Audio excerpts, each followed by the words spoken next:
Olá, bom dia, tudo bem?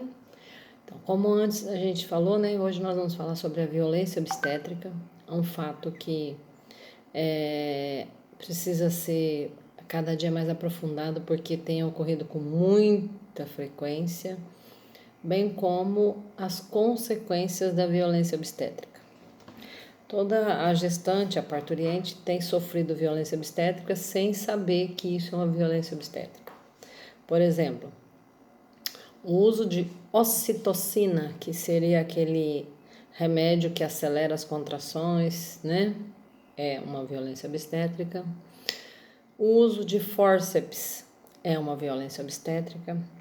Aquele pique que o médico faz para aumentar o tamanho da saída também não pode ser feito porque é uma violência.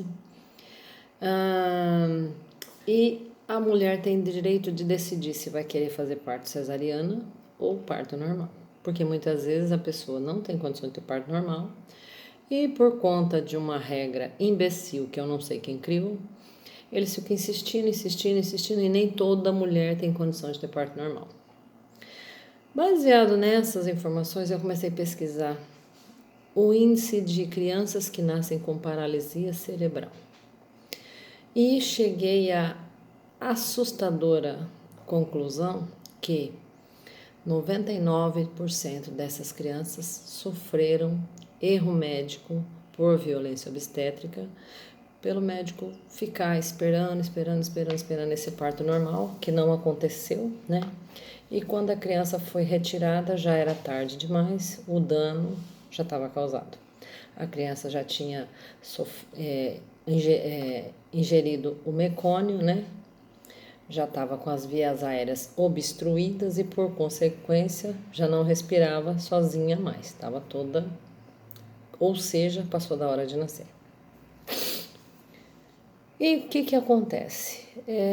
A criança com paralisia cerebral, obviamente que tem alguns casos mais graves e os menos graves, né? A gente está falando aqui daqueles que mais grave, que são as crianças que ficaram com sequela na fala, sequela motora, retardo mental, problema visual e etc. Eu mesma aqui no escritório tenho um caso desse. Aí a gente ficava naquela preocupação, né? Porque geralmente médico não vai contra médico. Comprovar um erro médico é muita análise em documento. Geralmente um prontuário médico ele tem em torno de 700, 800 páginas. E peguei esse caso, comecei a analisar ponto a ponto e percebi que tinha o médico declarou, o pediatra que fez o parto, que pegou a criança, declarou que o apigar da criança era 8. Aí, só que tem uma coisa, o apigar é aquele teste que é feito, né, para saber o nível de consciência, o nível de se a criança está espertinha ou não, né, se ela está respondendo bem a estímulos e tudo mais, se está respirando bonitinho e tal. Aí eu comecei a analisar esse prontuário e percebi que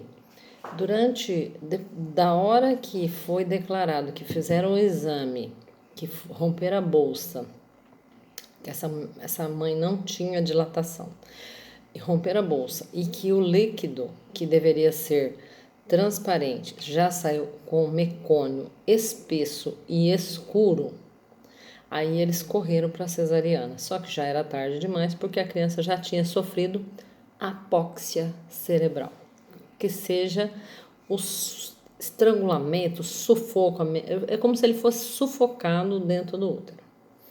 Então, obviamente, faltou oxigênio cerebral. Então essa criança não tinha a mínima condição de ter nascido com um apigar de 8. E depois do parto, adiante, não se encontra no prontuário médico o prontuário do recém-nascido. E fiz o processo, gerou assim, quando o processo veio à tona, porque tem um pessoal aqui em Rio Preto da imprensa que eles ficam em cima, né? Quando cai um processo assim de bastante repercussão, eles buscam a gente para fazer entrevista com a mãe, saber o que aconteceu, tal. E foi exatamente isso que houve. Então chamaram ela no escritório e tal, e ela chorou muito, contou o que tinha acontecido, tal. E foi marcada uma perícia na EMESC em São Paulo. Depois de assim, 1 ano e meio, 2 anos mais ou menos de espera. E fomos para São Paulo com essa criança fazer esse exame. Primeiro fez a mãe, depois fez a criança. Depois de quase 1 ano do exame veio o laudo. E o laudo comprovou que o prontuário e a informação da parturiente não informava que o hospital não seguiu as normas necessárias para que esse parto ocorresse de forma segura. Ou seja, comprovou o erro médico. Essa criança hoje ela não anda, ela não fala, ela não ouve, ela usa fralda, ele já está com 8 anos, ele usa fralda, né? Então, esse é um dos casos de paralisia cerebral por erro médico, que veio da violência obstétrica. Então, é muito interessante que vocês, se vocês forem na procuradoria, geralmente eles têm lá uns livretinhos informativos que mostram o que é violência obstétrica. Para quem não tem muita afinidade com a área, é um campo também bastante a ser explorado, porque a maioria das mães não sabem que sofreram erro médico, que os seus filhos estão naquela situação, porque o médico ficou insistindo num parto normal que não aconteceu. Então, vale a pena a gente começar a averiguar. Por exemplo, aqui perto do meu escritório tem um núcleo de reabilitação. Quase que diariamente a gente vê crianças passando de cadeira de roda aqui.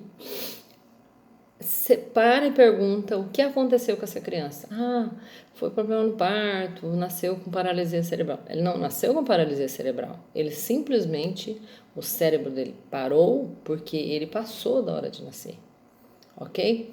Então vamos começar a analisar esse caso. Também é um caso bastante. Se vocês se interessarem por esse que eu estou trabalhando, eu vou passar para vocês a inicial, a contestação, o laudo, a manifestação do laudo para vocês analisarem. Ok? Beijo, bom dia.